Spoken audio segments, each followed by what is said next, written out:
So today we are going to be doing a woven fishtail braid. So I'm going to start off by just placing the hair into a ponytail, nice and smoothed out. You could do a high ponytail if you wanted to, using a little bit of wax spray just to help with flyaways.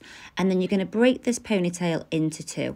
Take a small section, cross it over the right. And then on the left, take a small section and cross it under. Then cross those two pieces over.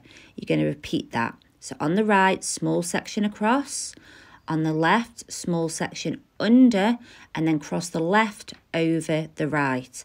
You can't really see what's happening with this braid at first. It feels like it's all going wrong, but just trust the process. Keep going, crossing those sections over. So right section goes over, left section goes under, and then you're crossing the left over the right. And you can start to see now that this braid is starting to take some kind of shape. And you'll just keep repeating that all the way down until you get to the end of the hair, and then you're just going to pop an elastic in the ends. And then this bit is optional, but I like to go back through and just tease out the sides just to kind of give the braid a little bit of extra volume, but you don't have to do that.